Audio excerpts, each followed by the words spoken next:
আজ সন্ধ্যাবেলা আমার এই জাদুর বাক্সটা নিয়ে বসে পড়েছিলাম, ভাবছিলাম একটু চুরির কাজ করা যাক। বেশ মনোযোগ দিয়ে খোঁজাখুঁজি করছিলাম কোন চুড়িটাতে কোন সুতার কাজ করব। ঠিক সেই সময় শুনি আমার দুই ক্রাইম পার্টনার আমার গেটে এসে নক করছে। ওদের নাকি প্রচুর আম মাখা খাইতে মন চাইছে, কিন্তু একাই মাখায় খাইতে পারতেছে না। আমও রেডি করে রাখছে, এক বালতি ভর্তি আম রেডি করে রাখছে, কিন্তু কাকে নিয়ে কার সাথে মাখায় খাবে সেই পার্টনার খুঁজে পাচ্ছিল না। আম কাটাকাটি শেষ, আর শেষ পর্যায়ে এসে দেখছি পাটার উপরে এরকম একটা সুন্দর পোকা। ভাই তুই পোকা, তুই কেন এত সুন্দর হবি? যাই হোক, পাটার উপরে পোকা আছে বলে কি আমাদের খাওয়া দমে থাকবে? কখনোই না। আমাদেরকে দমানোর মতো ক্ষমতা এই ছোট্ট পোকার মধ্যে নেই।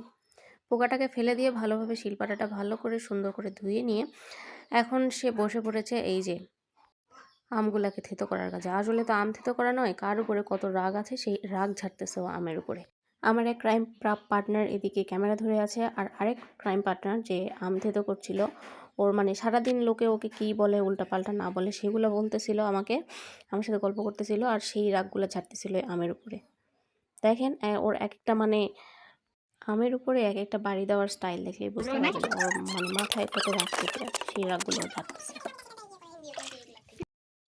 এখন অলমোস্ট রাতে 7:30 8টা বাজে, কিন্তু আমাদের এই মানে মাখামাখির প্রসেস চলছে এখনও। যতই রাত হোক না কেন খাইতেই হবে। ইচ্ছা মতো মরিচ দিতেছে ভাই।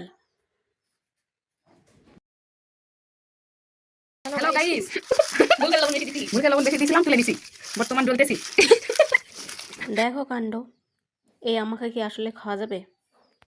মানে মনোযোগ তো আসলে আম্মা খায় নাই, মনোযোগ আসলে গল্পের মধ্যে। তিনজনে একসাথে হলে যে এত গল্প বের হয়, মানে আম্মাখা করাটা তো আসলে একটা বাহানা। তিনজনে একসাথে গল্প করবো, আড্ডা দেবো, এটাই হচ্ছে মেইন কথা। আসলে আমরা তো বিবাহিত শ্বশুর বাড়িতে থাকি, যার কারণে সেইভাবে চাইলেও মিট করা সম্ভব হয় না। ওরা হচ্ছে এই গ্রামের মেয়ে আর আমি হচ্ছে এই গ্রামের বউ।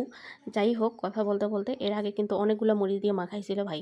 জানি না আম্মাখা খাইতে দেবে কিনা। আম্মা কতগুলো মরিচ দিয়েছে আপনারা নিজেরাই খেয়াল করেন। আপনারা যদি আম্মাখা তো করেন না, এতগুলো মরিচ কখনোই দিবেন না। খাওয়ার সময় ঠিকই আমরা টের পাইছি যে আসলে মানে ও এটা কী বানাইছে। মানে ও বাইরের লোকের উপর রাগ ঝাড়তে ঝাড়তে ইচ্ছা মতো আম্মা খাই, ইচ্ছা মতো মরিচ দিয়ে দিছে। এবার যে এই আম্মাখা কীভাবে খাবো?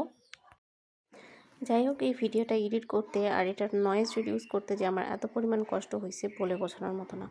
মানে তিনজন যে যতটুকু সময় আম্মাদের লেগেছে আপনার করেছি, সেই নয়েজগুলো রিডিউস করতে আমার বেশ অনেকটা টাইম কিন্তু লেগে গেছে।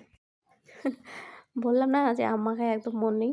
আম্মাকে কিন্তু আগে বেশ খানিকটা মানে পরিমাণ মতো চিনি দেওয়া হয়েছিল, কিন্তু যেহেতু ভিডিওতে নেওয়া হয়নি তাই পরবর্তীতে আপনাদেরকে দেখানোর জন্য আবার একটু চিনি দেওয়া হলো।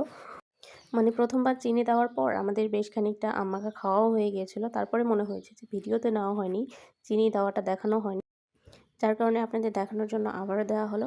যাই হোক, সবাই ভালো থাকবেন, সুস্থ